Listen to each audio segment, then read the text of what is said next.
আসসালামু আলাইকুম। আমরা দেখতে পাচ্ছি একজন ক্যান্সার রোগী, উনি পরিপূর্ণভাবে সুস্থ।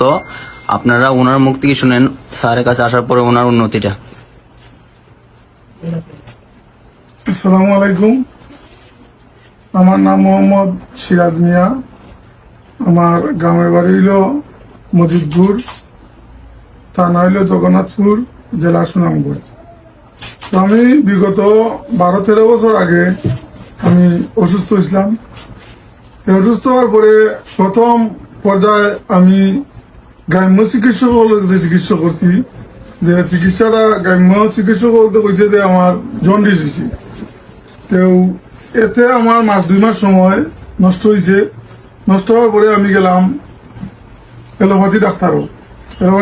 আমি সিলেট গেলাম। সিলেট যাওয়ার পরে আমি দেখাইলাম মধুসূদন সাহা, উনি একজন ভালো ডাক্তার বিশেষজ্ঞ। তো উনারে দেখাইলাম। দেখানোর পরে উনি আমারে রিপোর্ট করলেন, চেক আপ করলেন, কইরা ওষুধ দিছেন। তবে ওষুধে কোনো ফলাফল আমি পাইলাম না। এরপরে একের পর এক ডাক্তার বদলাইতে আছি। জাহাঙ্গীর আলম, এমএলএ সিলেট প্রায় আমি অন্তত বিশেষজ্ঞ ডাক্তার যারা আসেন ক্যান্সার, মানে এরা সবরে দেখাই দিছি। আমার ধরা পড়ছে, মানে রিপোর্টও ধরা পড়ছে ব্লাড ক্যান্সার হয়ে গেছে। তো আমি সিলেটের সব ডাক্তারও ব্লাড ক্যান্সার বিশেষজ্ঞ যারা আসলা সবরে দেখাইছি। দেখানোর পরে কোনো উন্নতি হয় না। তো ওরা আমার পরামর্শ দিলেন আমি মাদ্রাজ যাওয়ার জন্য। তো মাদ্রাজ কিন্তু আমি যাওয়ার ইচ্ছা নাই। আর পরে আমি ডাক্তার সাহেবদের জিজ্ঞাইলাম যে মাদ্রাজ গেলে আমি সুস্থ নেই, আমি যদি সুস্থ হই তাহলে আমি মাদ্রাজও গেলাম, সমস্যা না। তখন স্যার বলতে আমার পুরো আশ্বাস দিন না, মানে তারা কিছু আমার উত্তরও হইন, আপনি যাইতে পারবা ঠিক আছে, তবে এটা পুরা শিও দিতে পারতাম না। আমরা আপনার যে সুস্থই পাবনি এটা পুরা শিও দিতাম পারতাম না। তাহলে আমি গিয়া কিতা করতাম। আমি চিন্তা করলাম যে আমার গিয়া লাভ নাই। পরে গেলাম আমি ঢাকা গিয়া বারডেম হসপিটালের প্রফেসর থানডে দেখাইলাম। তার নাম মোহাম্মদ আলী। থানডে দেখানোর পরে তাই না আমার পরামর্শ দিলাম যে 12 মাসে 12টা ইঞ্জেকশন মারতে পারবানি, 1 লক্ষ টাকা দাম আইব। 1 লক্ষ টাকা দাম, 12 মাসে 12টা ইঞ্জেকশন, 12 লক্ষ টাকা, অনেক ব্যয়বহুল নাই। তখন আমি স্যারকে বললাম, স্যার আমি অত টাকা পারতাম না। তো স্যারে বলে যে আপনি মাদ্রাজ যাওকা। তখন আমি মাদ্রাজ যাওয়ারও আমার এই সময় সাধ্য হইলা না, আমি মাদ্রাজ যাওয়ার চিন্তা করছি না। পরে আমি বাড়িতেও চলে আসলাম। সামান্য ওষুধ তাই লিখে দিছেন, আমি ওগুলো লইয়া আমি বাড়িতে চলে আসছি। আবার পরে স্যারের কাছে কিভাবে আসা আপনার? স্যারের কাছে আসাটা হইল, আমি তো অসুস্থ।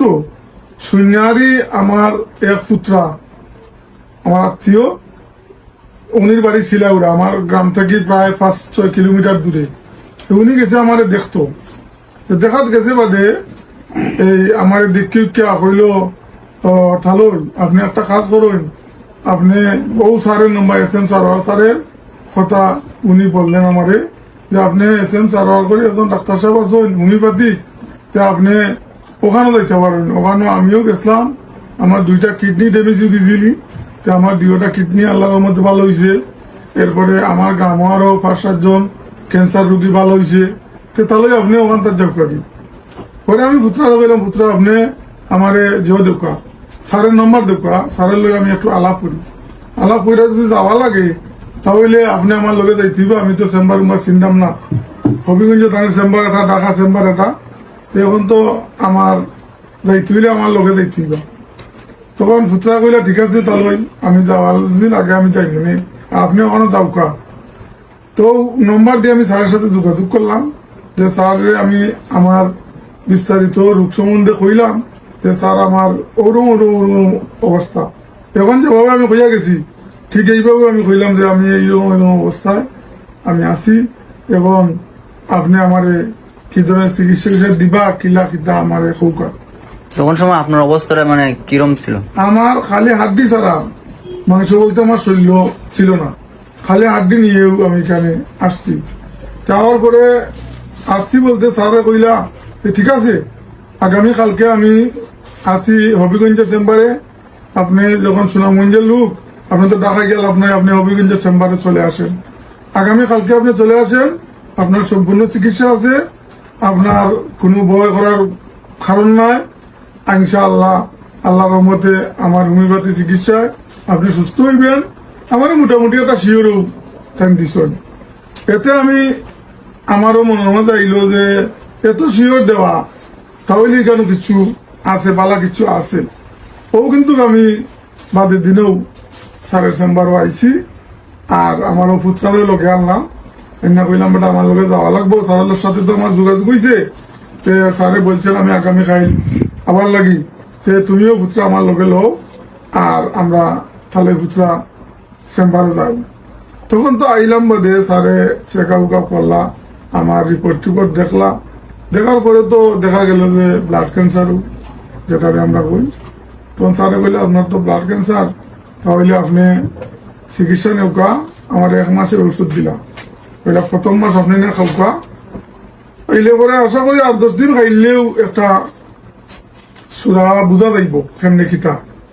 তখন আমি কিন্তু অল্প অতটা ভাতও খাইতে পারতাম না। 1 কামড় ভাত আমার ভিতরে দিলে এটা বমির সাথে সাথে আইতো। আমি 1 সপ্তাহ ওষুধ খাওয়ার পরে দেখা যায় আমি মানে প্লেটের ভাত খাই দিতাম পারি।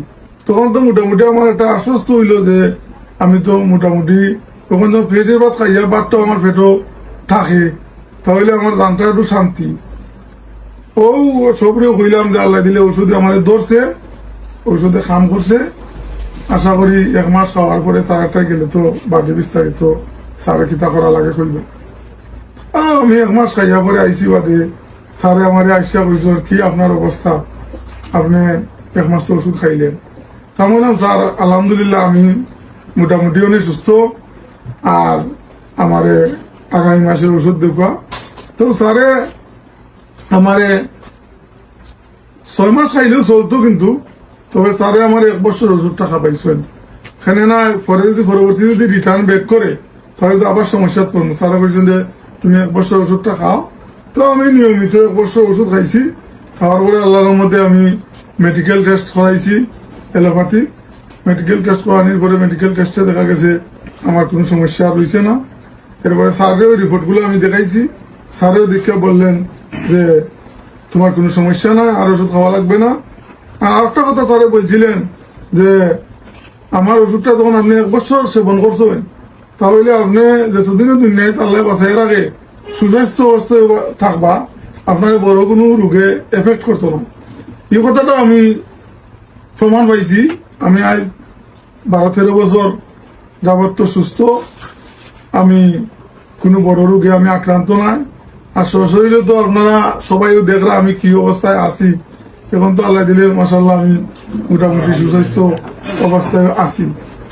তো এখন দেশবাসীর উদ্দেশ্যে আমি অবদ্ধ কইরাম যে আপনারা যদি এই ধরনের কোনো ক্যান্সার রোগে আক্রান্ত হন, ক্যান্সার রোগের আক্রমণে পড়েন, তাহলে SM স্যারের সাথে যোগাযোগ করবা। তাদের নম্বর বিভিন্ন লাগান এই ইন্টারনেটে দেওয়া আছে, আপনারা যোগাযোগ করবা। দরকার হইলে তো আমার এরিয়ার যদি কেউ থাকেন, আমার বাড়িতেও জগন্নাথপুর মজিদপুর, আমার এরিয়ার কেউ থাকলে আমার লগে যোগাযোগ করবা।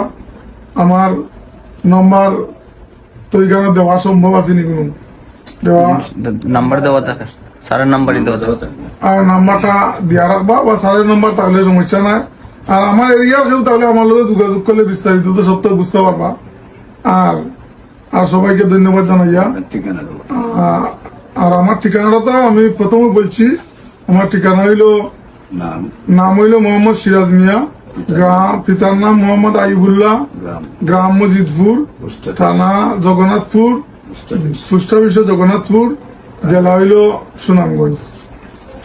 তো আমি সকলকে ধন্যবাদ জানাইয়া আমি আপনার কাছে বিদায় নিলাম। আসসালামু আলাইকুম রহমতুল্লাহ। আলহামদুলিল্লাহ দর্শক, আমরা রোগীর মুক্তি শুনলাম যে উনি কতটা সুস্থ হয়েছেন।